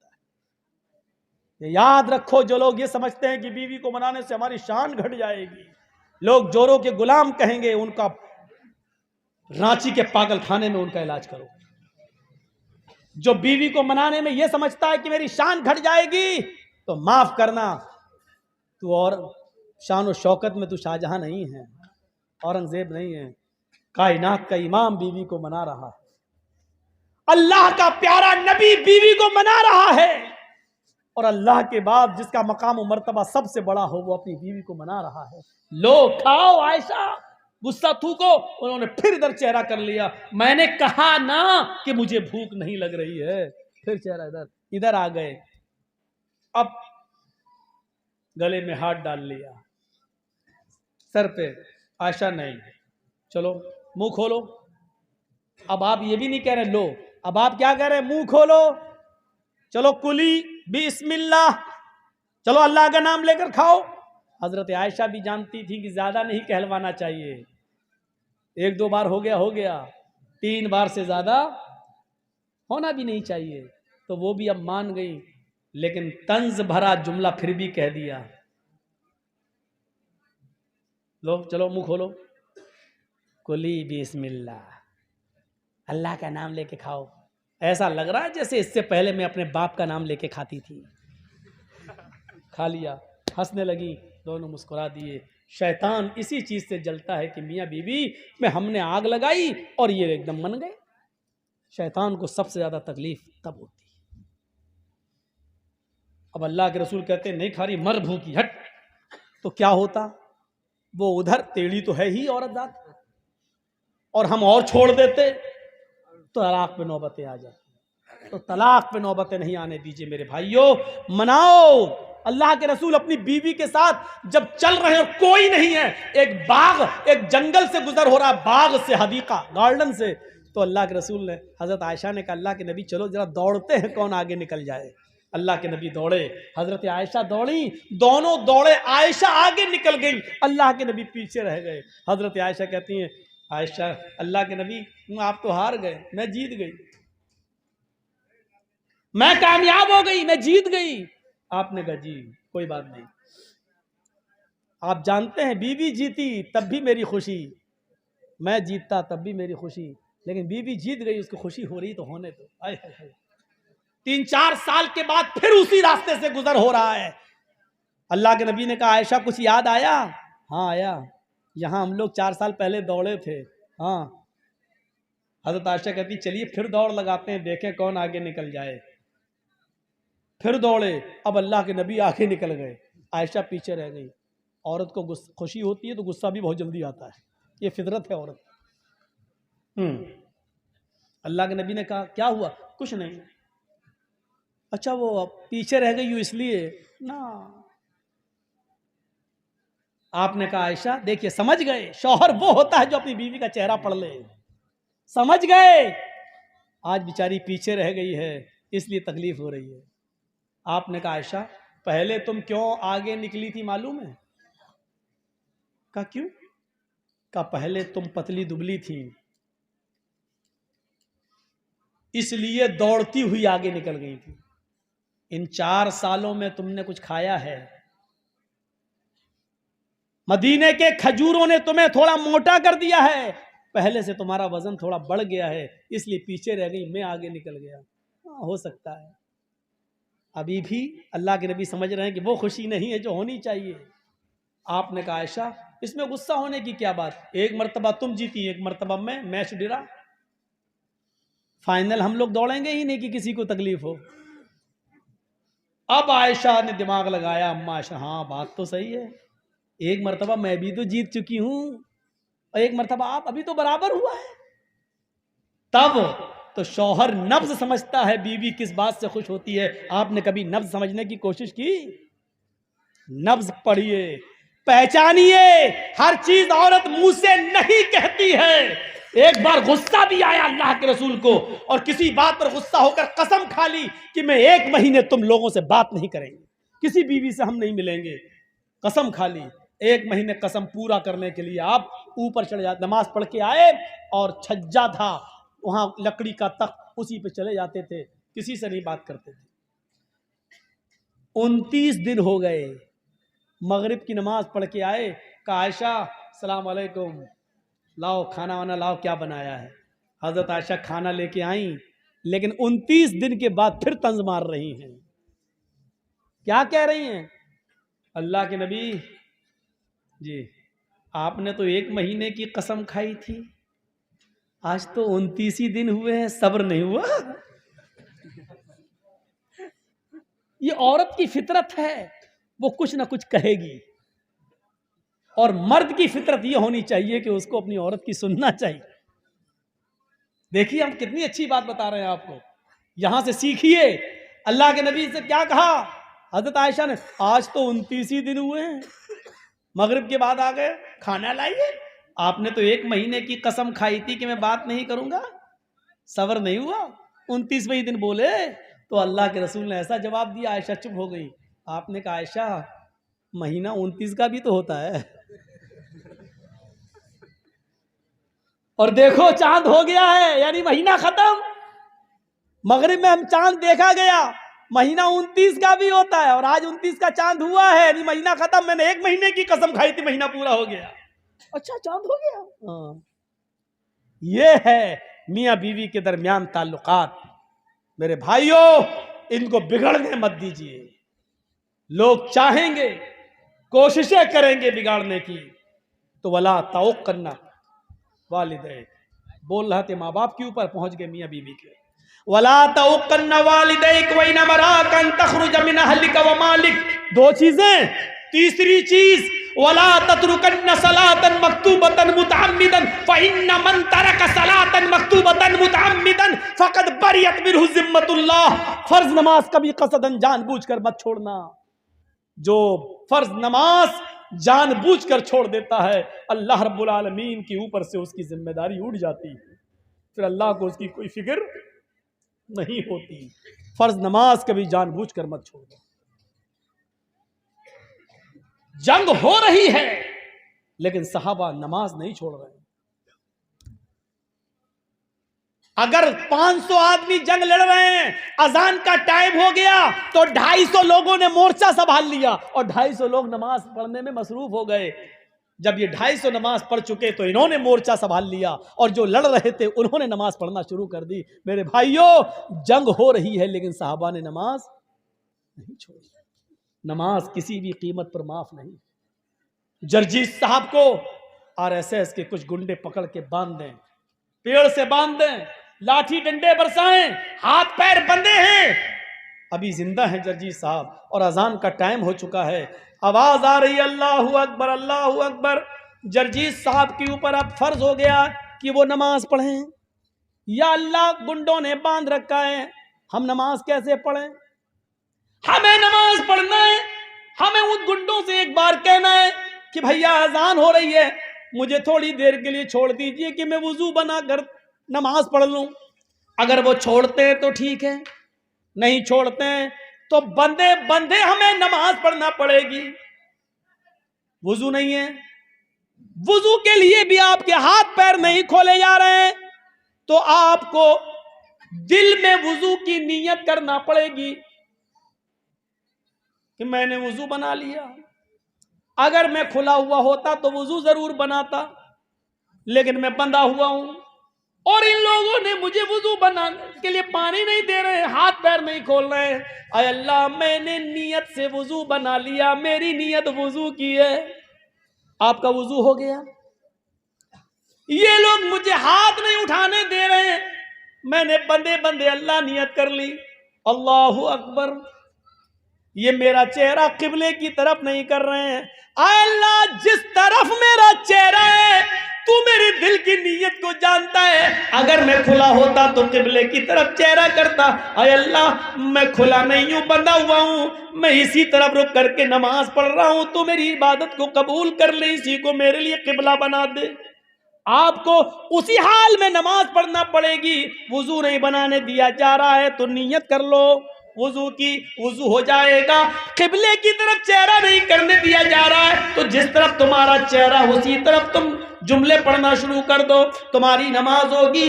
हाथ नहीं उठाने दिया जा रहा है, नियत नहीं बांधने दी जा रही है, जबान से अल्फाज अदा करते रहो, अल्हम्दुलिल्लाहि रब्बिल आलमीन अर्रहमानिर रहीम मालिकी यौमिद्दीन।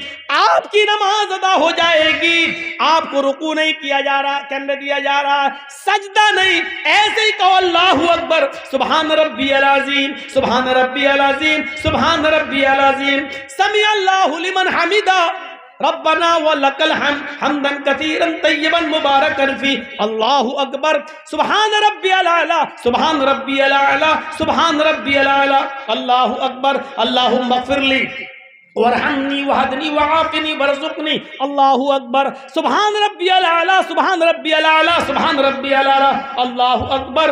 अत्तहियातु लिल्लाहि वस्सलावातु वत्तय्यबात, अस्सलामु अलैका अय्युहन नबी व रहमतुल्लाहि व बरकातुहू। जो पढ़ा जाता वो सब ऐसे ही पढ़िए, आपकी नमाज होगी। नमाज इस हाल में भी माफ नहीं है। आपको मालूम है कि मेरी लिंचिंग हो रही है, आपको मालूम है कि गुंडे हमें नहीं छोड़ेंगे, आपको मालूम है कि मेरे ऊपर जुल्म करके मुझे मार डालेंगे, लेकिन नमाज का वक्त हो गया है। आपको इस हाल में भी नमाज पढ़ना पड़ेगी। नमाज माफ नहीं है। वला ततरुकन्ना सलातन मक्तूबतन मुतअम्मिदन, कभी जानबूझकर मत छोड़ना।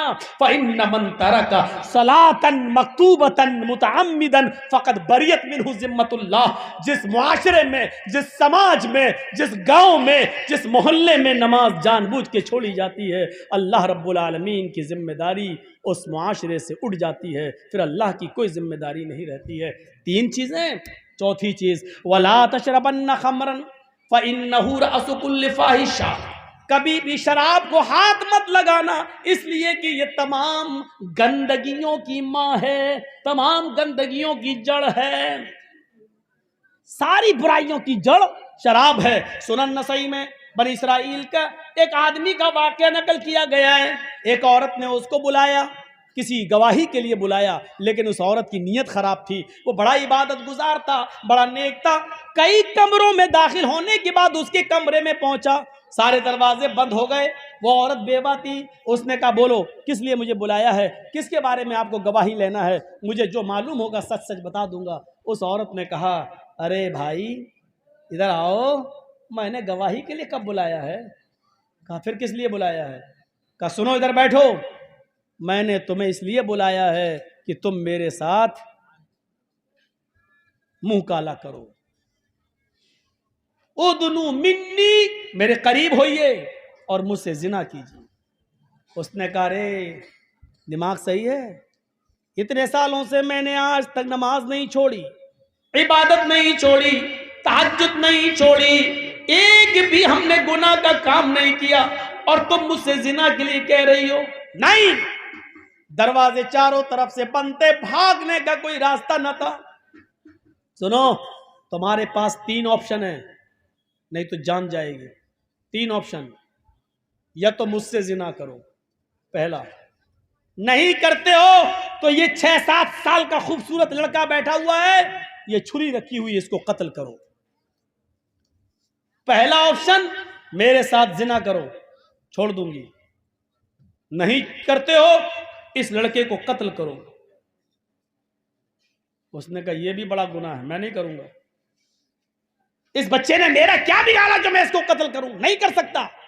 तो उसने कहा, तीसरा ऑप्शन, ये प्याले में जो शराब रखी हुई है इसको पियो, छोड़ दूंगी।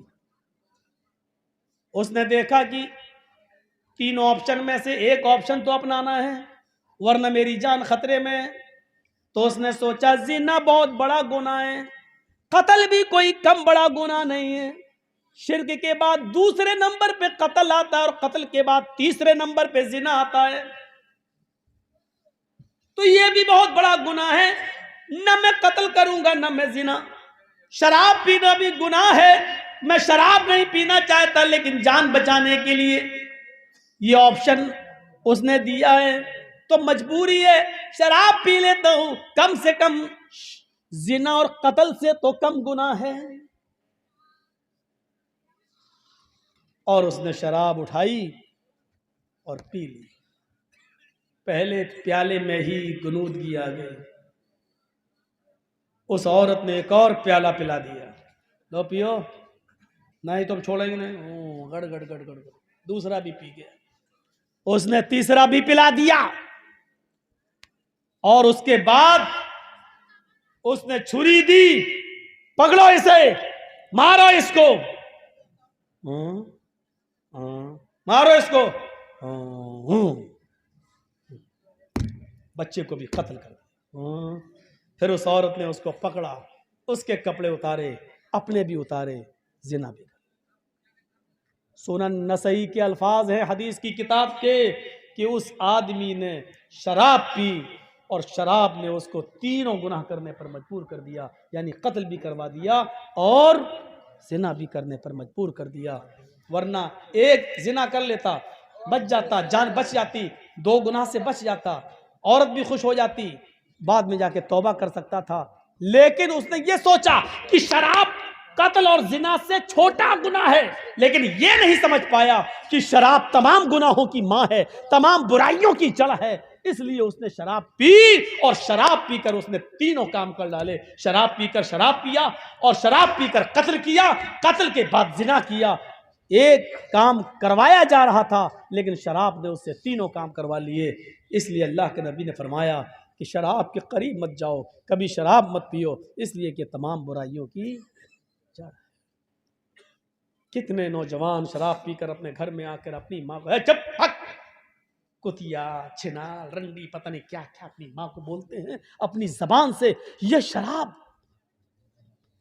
तसव्वुर करो तुम्हारे कलेजे कैसे बर्दाश्त कर लेते हैं कि शराब पीकर तुम अपनी माँ के सामने आ जाओ, अपनी बहन के सामने आ जाओ और उन्हीं को माँ बहन की गालियां दो। ये तुम्हारे ज़मीर कैसे गवारा कर।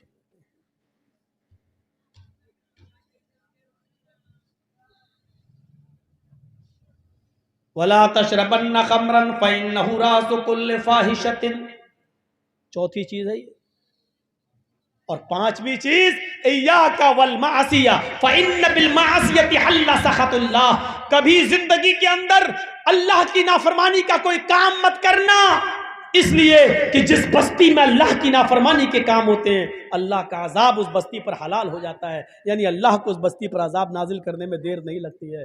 नाफरमानी के काम हो रहे हैं ना, इसलिए बारिश रोक दी जाती है। जब नाफरमानी के काम ज़्यादा होते हैं तो गांव से बरकतें उठा ली जाती हैं। जब नाफरमानी के काम ज़्यादा होते हैं तो जालिम हुक्मरान हमारे ऊपर मुसल्लत हो जाते हैं। आज हम रो रहे हैं, चीख रहे हैं, चिल्ला रहे हैं, ऐसा कभी जिंदगी में नहीं हुआ। इस तरीके की हमने कभी दिन नहीं देखे। आज ये दिन क्यों देखना पड़ रहे हैं? ये तो अल्लाह के नबी ने फरमाया था अमालुकुम व मालुकुम, जैसे तुम अमल करोगे वैसे हम तुम्हारे ऊपर हुक्मरान बिठा देंगे। हमारे अमल अच्छे होते तो अच्छे लोग हमारे ऊपर हुकूमत करते, हमारे अमल बुरे हैं इसलिए बुरे लोगों को अल्लाह ताला ने हमारे ऊपर मुसल्लत कर दिया है। जिस बस्ती में अल्लाह की नाफरमानियां ज्यादा होती हैं उस बस्ती पर अल्लाह का अजाब हलाल हो जाता है। अल्लाह रब्बुल आलमीन उस बस्ती पर अजाब नाजिल कर देता है। डरो, इन पांचों चीजों को अपने जहन में रखो। शिरक ना करना, माँ बाप की नाफरमानी मत करना, फ़र्ज नमाज कभी कसदन जानबूझकर मत छोड़ना, शराब मत पीना और अल्लाह की नाफरमानी का कोई काम मत करना। 5 चीज़ें मैंने इख्तिसार के साथ बताई हैं, 5 रह गई हैं, फिर कभी किसी दूसरे मौके पर पूरा करूँगा क्योंकि 3 बजने वाले हैं और मैं 2 घंटा पौने 2 घंटे से ज़्यादा नहीं बोलता हूँ। तो हम अल्लाह ताला से दुआ करते हैं कि बार इलाह तो हमारी ख़ताओं को माफ़ फरमा दे, हमारे गुनाहों को बख्श दे, हम जमीअ मुसलमानों पर रहम फरमा। बार इलाह हम तमाम मुसलमानों के अंदर इस्लाम पूरा पूरा दाखिल फरमा दे। बार इलाह हमें इस्लाम के अंदर जिन चीज़ों से इस्लाम ने हमें रोका हमें उससे रोकने की तौफीक अता फरमा। जब तक हमें ज़िंदा रख, इस्लाम पर ज़िंदा रखना, जब हमारा ख़ात्मा हो तो ईमान पर हमारा ख़ात्मा फरमाना। वमा अलैना इल्लल बलागुल मुबीन व आखिरु दावाना अनिल हम्दुलिल्लाहि रब्बिल आलमीन। अस्सलामु अलैकुम व रहमतुल्लाहि व बरकातुहू। हमने फिर एक बार रिक्वेस्ट कर रहे हैं, हम गुजारिश कर रहे हैं अपने चैनल वालों से कि अपने आप को संभालो, ख़ास तौर पर